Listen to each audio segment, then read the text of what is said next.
എന്നാൽ ഇപ്രാവശ്യത്തെ budget super ആയിരുന്നു. പിന്നെ നമ്മളെ പോലുള്ള ടാക്സ് പ്രൊഫഷണൽസിന് എന്തുമാത്രം ഗുണകരമായിട്ടുള്ള ബഡ്ജറ്റാണ്. ടാക്സ് പ്രൊഫഷണൽസിന്റെ ഗുണകരം നമ്മുടെ പോയിന്റ് ഓഫ് വ്യൂ ആണ് ഞാൻ പറഞ്ഞത്. ടാക്സ് പ്രൊഫഷണൽസിന്റെ പോയിന്റ് ഓഫ് വ്യൂ. പക്ഷെ ധനമന്ത്രാലയം ബഡ്ജറ്റ് ഇംപ്ലിമെന്റ് ചെയ്യുന്നത് ജനങ്ങൾക്ക് വേണ്ടിയിട്ടാ. അപ്പൊ നമുക്ക് ഇതൊന്ന് അനലൈസ് ചെയ്യാം. തീർച്ചയായിട്ടും ഇത് എങ്ങനെ ഒരു സാലറിഡ് എംപ്ലോയീസിനെ ബാധിക്കും? സാലറിഡ് എംപ്ലോയീസിനെ അല്ല, ഈ ബഡ്ജറ്റിൽ പ്രത്യേകിച്ച് സാലറിഡ് എംപ്ലോയീസിന്റെ കാര്യത്തിൽ പ്രത്യേകിച്ച് മാറ്റങ്ങളൊന്നുമില്ല. സാലറിഡ് എംപ്ലോയീസിന് ഒരു മാറ്റവുമില്ല. ഒരു പ്രത്യേകിച്ച് മാറ്റങ്ങളില്ല സാലറിഡ് എംപ്ലോയീസിന്. നേരത്തെ സാലറിഡ് എംപ്ലോയീസിന്റെ സ്ലാബ് റേറ്റ് കഴിഞ്ഞ വർഷം 12 ലക്ഷം വരെ അവർക്ക് ടാക്സ് ഇല്ല. ന്യൂ സ്കീമില് അവർക്ക് ടാക്സ് പേ ചെയ്യേണ്ടതായിട്ടില്ല. മീൻസ് അവർക്ക് കുറെ ഡോക്യുമെന്റ്സും ഇൻഷുറൻസ് അടച്ച കോപ്പി, മെഡിക്കൽ ബിൽസ് ഇതൊന്നും ഹാജരാക്കാതെ 12 ലക്ഷം വരെ ടാക്സ് ഇല്ലെന്നുള്ള ലിമിറ്റ് അവർക്ക് അവൈൽ ചെയ്തിട്ടുണ്ട്. ആ ലിമിറ്റിൽ ഒരു മാറ്റവും ഗവൺമെന്റ് വരുത്തിയിട്ടില്ല. അതൊരു വലിയ ബെനിഫിറ്റ് ആയിരുന്നു. ആക്ച്വലി കുറെ ഡോക്യുമെന്റേഷൻ പാർട്ട് ഒഴിവായി കിട്ടും. അപ്പോൾ അതിന്റെ ഒരു ക്വസ്റ്റ്യൻ, പിന്നെ ഓൾഡ് സ്കീം എന്തിനാ? ന്യൂ സ്കീം ഓൾഡ് സ്കീം ഉണ്ട്. ന്യൂ സ്കീമിൽ 12 ലക്ഷം വരെ ടാക്സ് ഇല്ലെന്ന് പറയുന്നു. ഓൾഡ് സ്കീം ബെനിഫിഷ്യൽ ആവുന്നുണ്ട്. ഒരാൾക്കൊരു ഹൗസിംഗ് ലോൺ ഉണ്ട്, HRA ക്ലെയിം ചെയ്യുന്നതിനകത്ത് റെന്റ് പേ ചെയ്യുന്നുണ്ട്. അവര് ബിൽഡിംഗ് റെന്റിനാണ്. അല്ലെങ്കിൽ ഇലക്ട്രിക് വെഹിക്കിൾ ലോൺ ഉണ്ട്, എഡ്യൂക്കേഷൻ ലോൺ ഉണ്ട്. അങ്ങനെയുള്ള ഒരാളെ സംബന്ധിച്ച് ഓൾഡ് സ്കീം ബെനിഫിഷ്യൽ ആവും. അല്ലെങ്കിൽ ന്യൂ സ്കീം തന്നെയാണ് ബെറ്റർ. ഇപ്പൊ ഒരു 12 ലക്ഷം ഉള്ള ഒരാൾക്ക് ന്യൂ സ്കീമും ഓൾഡ് സ്കീമും കൂടെ കമ്പയർ ചെയ്ത് നോക്കുമ്പോൾ ഒരു 1.5 ലക്ഷം രൂപയ്ക്കകത്ത് ബെനിഫിറ്റ് അവർക്ക് ഇതിലായിരിക്കും, ന്യൂ സ്കീമിലായിരിക്കും വരുന്നത്. ഒരു 25 ലക്ഷം ഉള്ള ഒരാൾക്ക് അറൌണ്ട് 2 ലക്ഷത്തിനകത്ത് ബെനിഫിറ്റ് ഏതായിരിക്കും? ന്യൂ സ്കീം ഓപ്റ്റ് ചെയ്യുമ്പോഴായിരിക്കും. ഒരു വലിയ സാലറി അല്ലെങ്കിൽ ബിസിനസ് ഉള്ള ഒരാൾ, ഒരു 5 CR ടേണർ ഉള്ളവർക്ക് അറൌണ്ട് 3 ലക്ഷം വരെ ന്യൂ സ്കീം ബെനിഫിറ്റ് നൽകുന്നുണ്ട്. ഒരു ഡോക്യുമെന്റേഷൻ വേണ്ട, ഒരു പേപ്പർ വർക്കും ഇല്ല. അത് മാത്രമല്ല, ഇവർക്ക് ഡിഫാൾട്ട് ആയിട്ട് എംപ്ലോയീസിന് ഔട്ട് ചെയ്യാം. ന്യൂ സ്കീമാണോ ഓൾഡ് സ്കീമാണോ എംപ്ലോയർ ചോദിക്കുമ്പോൾ ആ ഒരു ഫിനാൻഷ്യൽ പീരീഡിന്റെ തുടക്കത്തിൽ തന്നെ ഡോക്യുമെന്റ് വേണ്ടല്ലോ. അല്ലെങ്കിൽ നമുക്ക് കൺഫ്യൂഷൻ ആണ്, നമുക്ക് LIC ഇൻവെസ്റ്റ് ചെയ്യണോ, SIP ഇടണോ, ഹൗസിംഗ് ലോൺ ചെയ്യണോ. ഇതാകുമ്പോൾ അവർക്ക് ഡിഫാൾട്ട് ആയിട്ട് ചൂസ് ചെയ്യാം, ന്യൂ സ്കീം ഓപ്റ്റ് ചെയ്യാം.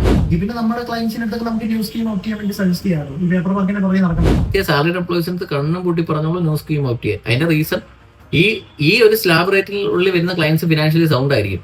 അവർക്ക് ഓൾഡ് സ്കീമിൽ ഓപ്റ്റ് ചെയ്ത് ടാക്സ് റേറ്റ് അല്ലെങ്കിൽ ടാക്സ് കുറയ്ക്കാൻ വേണ്ടി ഇവിടെ ഹൗസിംഗ് ലോണും എഡ്യൂക്കേഷൻ ലോണും അല്ലെങ്കിൽ ഇലക്ട്രിക് വെഹിക്കിൾ ലോണും എടുക്കണം, അല്ലെങ്കിൽ LIC ചെയ്യണം. ഈ ഹൗസിംഗ് ലോണും ഇലക്ട്രിക് വെഹിക്കിൾ ലോണും എഡ്യൂക്കേഷൻ ലോണും ഒക്കെ ഇൻട്രസ്റ്റ് ആവുന്നുണ്ടല്ലോ. അതുമായിട്ട് കമ്പയർ ചെയ്ത് നോക്കുമ്പോൾ എപ്പോഴും ന്യൂ സ്കീം തന്നെ ആയിരിക്കും ബെറ്റർ.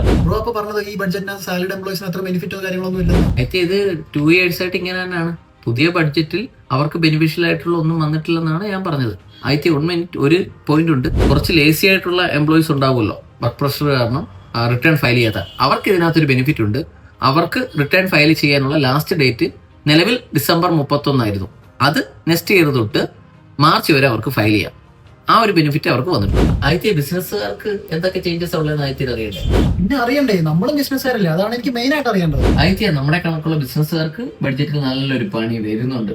ഇതുവരെ നമുക്ക് കിട്ടാത്തൊരു പണിയാണ് ഇപ്പൊ കിട്ടിയത്. പറഞ്ഞല്ലോ, ഞാനപ്പോ ആദ്യമേ നമുക്ക് ഒരു ഹാപ്പി അല്ലാത്ത റീസൺ മനസ്സിലായല്ലോ. ഇതാണ് ആ റീസൺ എന്ന് വെച്ചാൽ ബിസിനസ്സുകാർക്ക് അവരുടെ ബുക്സ് ഓഫ് അക്കൗണ്ട് ഓഡിറ്റ് ചെയ്യണം. അറിയാലോ, അത് ഓഡിറ്റ് ചെയ്യേണ്ട ഡേറ്റ് September 30 നേരത്തെ September 30 ഓഡിറ്റ് ചെയ്തില്ലെങ്കിൽ പെനാൽറ്റി ആയിരുന്നു. ലേറ്റ് ഫീ അല്ല, അത് ഫയൽ ചെയ്യുമ്പോൾ അടക്കേണ്ട ഒരു പെനാൽറ്റി ഡിപ്പാർട്ട്മെന്റ് കണ്ടുപിടിച്ചാൽ 1.5 ലക്ഷം രൂപ വരെയുള്ള പെനാൽറ്റി ആയിരുന്നു. പക്ഷെ ഇതിനെ ഇപ്പൊ ലേറ്റ് ഫീ എന്ന ലിസ്റ്റിലോട്ട് മാറ്റി. ഇപ്പൊ September 30 കഴിഞ്ഞ് October 30 വരെ ഒരു മാസത്തിനുള്ളിൽ ഓഡിറ്റ് ചെയ്യുന്നെങ്കിൽ 75,000 രൂപ അടച്ചേ ഓഡിറ്റ് ചെയ്യാൻ പറ്റും. ഒരു മാസം കഴിഞ്ഞാൽ 1.5 ലക്ഷം രൂപ ലേറ്റ് ഫീ നമ്മൾ അടയ്ക്കണം. അത് നല്ലൊരു പണിയല്ലേ? എന്നുവെച്ചാൽ ഇൻകം ടാക്സ് നമ്മൾ അടയ്ക്കുന്നതിനെക്കാട്ടി കൂടുതൽ നമ്മൾ ഫൈൻ അടയ്ക്കേണ്ടി വരും ഡ്യൂ ഡേറ്റ് കീപ്പ് ചെയ്തില്ലെങ്കിൽ. പിന്നെ ഒരു ബെനിഫിറ്റ് ഉണ്ട്. കണക്ക് ട്രിപ്പും വൈബുമായിട്ട് ഫോറിൻ കൺട്രികൾ ട്രാവൽ ചെയ്യുന്നവർക്ക് ഒരു ബെനിഫിറ്റ് ഉണ്ട് ബഡ്ജറ്റിൽ. പറയുമ്പോൾ എല്ലാം പറയണം. നേരത്തെ ഒരു 5 മുതൽ 20% ഫോറിൻ ട്രാവലിനുള്ള TCS എന്ന് വെച്ചാൽ ഒരു ഇൻകം ടാക്സ് തന്നെ. അത് ഗവൺമെന്റ് ഇപ്പൊ എത്ര ശതമാനമൊക്കെ ഉണ്ട്? 2% ലിമിറ്റ് ചെയ്തിട്ടുണ്ട്. അതൊരു ബെനിഫിറ്റ് ആണ്. ഈ വർഷം കുറെ ട്രിപ്പ് പോകാം. ട്രിപ്പിന്റെ കാര്യം പറഞ്ഞപ്പോൾ NRIസിനും ബെനിഫിറ്റ് ഇൻകം ടാക്സ് ആയിട്ട് കൊടുത്തു. അവരെ നാരങ്ങ വിളിച്ചുകൊണ്ടിരുന്നത് അവർക്ക് ബെനിഫിറ്റ് ഉണ്ട്. അവരുടെ ബെനിഫിറ്റ് എന്ന് പറഞ്ഞാൽ അവര് നേരത്തെ ഒരു പ്രോപ്പർട്ടി നാട്ടിലുള്ള മേടിക്കുന്നു. അവിടെ കിടന്ന് വർഷങ്ങളോളം കഷ്ടപ്പെട്ട് ഇവിടെ ഒന്ന് പ്രോപ്പർട്ടി മേടിക്കാൻ പ്ലാൻ ഉണ്ടാവും. പ്രോപ്പർട്ടി മേടിക്കുമ്പോൾ ഈ ഗൾഫിൽ ഇരിക്കുന്നവര് ടാൻ എടുക്കണമായിരുന്നു, tax deduction and collection account number. ഇപ്പം ടാൻ എടുക്കണ്ട, ഇവർക്ക് ഇവരുടെ പാൻ വെച്ച് തന്നെ ആ പ്രോപ്പർട്ടി ഡീൽ ചെയ്യാം. നേരത്തെ പ്രോപ്പർട്ടി വാങ്ങുമ്പോൾ ടാൻ എടുക്കണമെന്ന്, ഇപ്പൊ ടാൻ വേണ്ട, പാൻ വെച്ച് ഡീൽ ചെയ്യാം. NRIസിന് ബെനിഫിറ്റ് ആയി. അല്ലെങ്കിൽ ഫോറിനിൽ ഇരിക്കുന്നവര് കുറെ ബുദ്ധിമുട്ടുന്നുണ്ടായിരുന്നു. അപ്പൊ ആ ഒരു ബെനിഫിറ്റ് ഗവൺമെന്റ്, ചെറിയ ബെനിഫിറ്റ് ആണ് എങ്കിലും ഗവൺമെന്റ് അത് കൊടുത്തിട്ടുണ്ട്. അതെന്തായാലും കാര്യമായി NRIസിന് കുറച്ച് റിലീഫ് കൊടുത്തല്ലോ. വേറെ എന്തെങ്കിലും അഡീഷണൽ പോയിന്റ്സ് ആഡ് ചെയ്യാനുണ്ടോ നമ്മുടെ ക്ലയൻസിന്റെ അടുത്തൊക്കെ പറയാൻ വേണ്ടിയിട്ട്? പിന്നെ ഒരു ഇമ്പോർട്ടന്റ് അനൗൺസ്മെന്റ് ഉണ്ട്. അത് നമ്മൾ ആദ്യമേ ഞാൻ പറയേണ്ടത് ലാസ്റ്റാ പറയുന്നത് കേട്ടോ. പുതിയ ഇൻകം ടാക്സ് ആക്ട് വരികയാണ് 2026 ഏപ്രിൽ തൊട്ട്. പുതിയ income tax act 1956 income tax act വേണ്ടി പുതിയ ഇൻകം ടാക്സ് ആക്ട്. അതിലും കുറെ ടെസ്റ്റുകളുണ്ട്. അതിന്റെ ഒഫീഷ്യൽ നോട്ടിഫിക്കേഷൻസ് വന്നിട്ടില്ല. ആ ടെസ്റ്റുകൾ വലിയ ടെസ്റ്റുകളാണ് എന്ന് പറഞ്ഞാൽ ഇൻകം ടാക്സ് ഒഫീഷ്യൽസിന് നമ്മുടെ വാട്സാപ്പുകളും മെയിലുകളും ട്രാക്ക് ചെയ്യാനുള്ള അതോറിറ്റികളും ലഭിക്കും. അവരിപ്പം വാട്സാപ്പിന്റെ അതോറിറ്റി ആയിട്ടും ഗൂഗിളുമായിട്ടും മെറ്റയുമായിട്ടൊക്കെ ബന്ധപ്പെട്ട് സെലക്ടഡ് കസ്റ്റമേഴ്സിന്റെ ഉറപ്പായിട്ടും അവർക്ക് എന്ത് ചെയ്യാൻ പറ്റും, വാട്സാപ്പുകളും മെയിലുകളും യൂസ് ചെയ്യാൻ പറ്റും. പിന്നെ ബാക്കിയെല്ലാം റിമൈനിങ് അൺചേഞ്ച്ഡാ. മീൻസ് 20,000 മുകളിൽ ഒരാൾക്ക് ക്യാഷ് ആയിട്ട് ലോൺ കൊടുക്കാൻ പറ്റില്ല. ക്യാഷ് ആയിട്ട് ലോൺ കൊടുത്തവന് ആ എമൗണ്ട് നഷ്ടപ്പെടുകയും ചെയ്യും, ഫുൾ എമൗണ്ട് പെനാൽറ്റി അടിക്കുകയും ചെയ്യും. 2 ലക്ഷത്തിന് മുകളിൽ ഉള്ള ക്യാഷ് ഡെപ്പോസിറ്റുകൾ സ്ക്രൂട്ടനൈസ് ചെയ്യും. 20 ലക്ഷത്തിന് മുകളിലുള്ള ക്യാഷ് വിഡ്രോവലുകൾ സ്ക്രൂട്ടനൈസ് ചെയ്യും. അതെല്ലാം പഴയത് കണക്ക് തന്നെ. അതെല്ലാം ഒന്നും കൂടെ അവർ സ്ട്രോങ് ആക്കിയിട്ടുണ്ട്. അതും ബഡ്ജറ്റിൽ മെൻഷൻ ചെയ്തിട്ടുണ്ട്.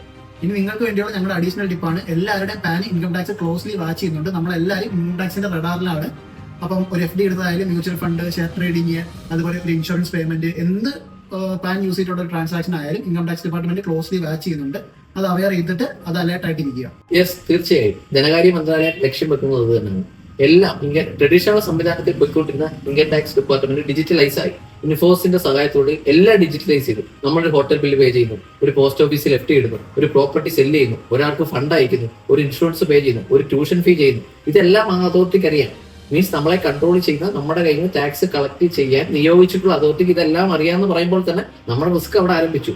സോ നമ്മൾ വ്യക്തമായിട്ട് ഫിനാൻഷ്യലി പ്ലാൻ ചെയ്ത് കാര്യങ്ങൾ ചെയ്യുക, അവരുടെ വലയത്തിൽ ഉൾപ്പെടാതിരിക്കുക, പ്രോപ്പറായിട്ട് പ്ലാൻ ചെയ്ത് ടാക്സ് മാക്സിമം നിയമപരമായിട്ട് കുറയ്ക്കാവുന്ന എല്ലാ വഴികളും തേടി ടാക്സ് കുറയ്ക്കുക. മസ്റ്റായിട്ടും ബാങ്ക് ത്രൂ ട്രാൻസാക്ഷൻ ഉള്ളവരും, ഷെയർ ട്രേഡിംഗ് ചെയ്യുന്നവരും, പ്രോപ്പർട്ടി ഡീലുകൾ നടത്തുന്നവരും, ഇവിടെ റെക്കോർഡിക്കൽ മാർഗങ്ങളിലൂടെ ഫണ്ട് വിനിയോഗിക്കുന്ന എല്ലാവരും പ്രോപ്പർലി ഇൻകം ടാക്സ് ഫയൽ ചെയ്യുക. നിയമത്തിന്റെ എല്ലാ കാര്യങ്ങളും പാലിച്ച് മുന്നോട്ട് പോവുക. ചിലപ്പോൾ നിങ്ങൾക്ക് ഇപ്പോൾ ഇതിൽ നിന്ന് ഇന്റിമേഷൻ വരില്ല, അല്ലെങ്കിൽ ഇതുവരെ വന്നിട്ടുണ്ടാവില്ല. ബട്ട് ഒരു 5 വർഷം കഴിഞ്ഞാലും ആ ഇന്റിമേഷൻസ് വരും. അതൊരു മെന്റൽ ടോർച്ചറിലോട്ട് പോകും. ആ ട്രാൻസാക്ഷൻസ് നമുക്ക് ഓർമ്മ കാണില്ല. ഓർമ്മയില്ലാത്തത് കൊണ്ട് തന്നെ അതിനെല്ലാം നമ്മൾ ഫൈനും പെനാൽറ്റി എല്ലാം അടയ്ക്കേണ്ടി വരും. ഓർമ്മയില്ല, നമുക്ക് അതിനെക്കുറിച്ച് അറിയില്ലായിരുന്നു, എഡ്യൂക്കേഷൻ കുറവാണ് എന്നുള്ളത് ഒരു എക്സംഷനും ഇൻകം ടാക്സിൽ നിന്ന് നമുക്ക് തരികയില്ല.